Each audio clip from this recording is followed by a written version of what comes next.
This might not be a great question, but I'm just so fascinated by them. Can you talk a little bit about the significance of rainbows?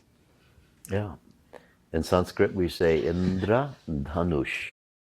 Indra, Indra, is the sound that nature makes when it is celebrating and expressing the intelligence responsible for, amongst other things, rain.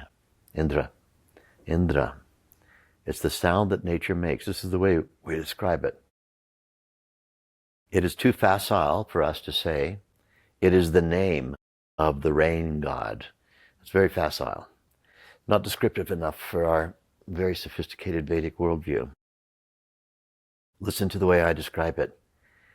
Indra is the sound that nature makes when intending for that consciousness responsible for bringing about rain. It's a sound, Indra. Indra. We can say it's a name, but name isn't good enough because why? Table. That sound table has absolutely nothing to do with this form that I'm tapping here. You could sit in your least excited state and think table, table, table over and over again, and you get absolutely nothing.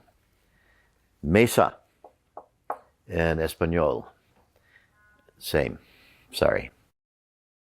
It might remind us in language of that thing, but it won't create this thing. In Sanskrit, every word is onomatopoetic. Every sound, every word.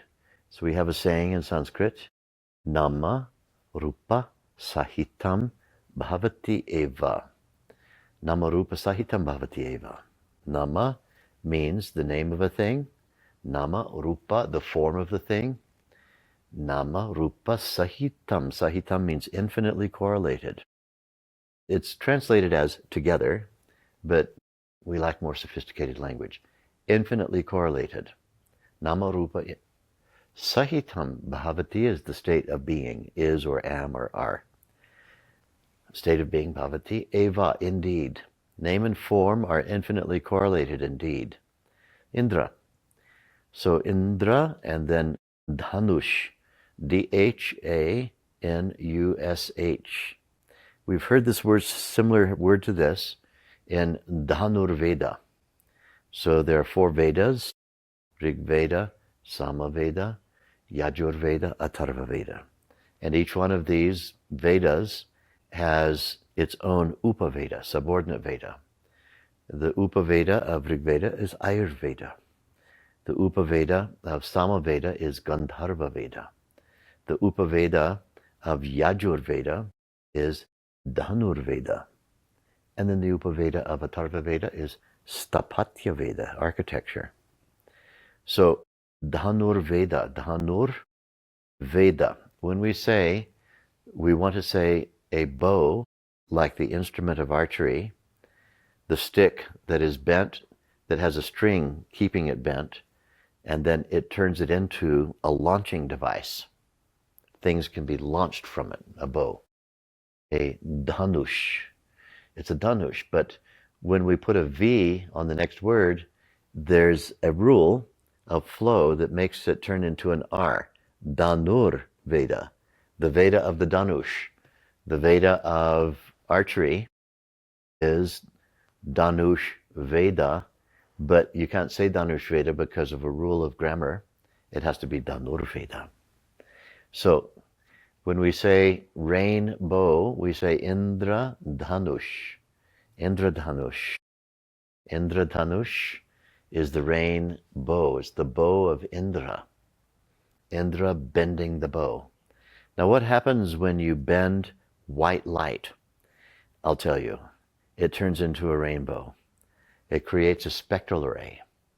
So when white light comes into a colorless light, comes into a prism, the prism fragments the light, it bends the light, and you get to see the spectral array in that. It creates a prism. So the combination of the drops of rain of Indra, which are all millions of little prisms, followed by the light going through them, and bifurcating into a spectral array, Indra Dhanush, the bow of Indra. And so this is the Vedic way. We could talk about it all afternoon, but that's probably enough for now just to get a start on it. It's considered to be an art form to cause rainbows to come into being. Anybody who's feeling a little lackluster, if you want to get luster instead of lackluster, then be a rainbow maker. And you can go to any hippie shop, any optic shop, any shop at all, or you can go on the World Wide Web and look up rainbow makers and get started on making some rainbows, and your life will be less lackluster. You hang those little things on strings, or if they're big prisms, stick them on the windowsill, and when the sun shines through there, you get the spectral array all over your house. Even if you have rooms into which sunlight can't go because it's too far and around an angle, if you have rainbow makers, the rainbows will go into that room. And you have one on the east if you have an east, and that'll get you the eastern morning sun rainbows. If you're in the northern hemisphere, south is next. If you're in the southern hemisphere, it's north, because in the southern hemisphere, the sun, of course, crosses the northern sky. In the northern hemisphere, the sun crosses the southern sky. And then west, the setting sun. Good to have rainbow time around the house. And then anytime that you're a little lackluster, there's nothing that will fix you up than the Indra Dhanush, faster than an Indra Dhanush. There's even an exercise, a Vedic exercise, whereby you take a prism or any kind of prismatic object and you make a rainbow out of it, and you let the light shine into each eye in the whole spectral array. So on one end you have infrared, then red, and then that segues into all the other colors of the rainbow, and it ends up at the opposite end in the indigo, the deep, deep blue. And you let the blue and all the colors of the rainbow go past one eye, and then you do it with the other eye. You give the eyes a little dazzle with Indra Dhanush, and you're just fixed up for the rest of the day. Or you can just have them ambiently sitting around your house, sparkling away everywhere. It's a highly recommended Vedic thing. Good question.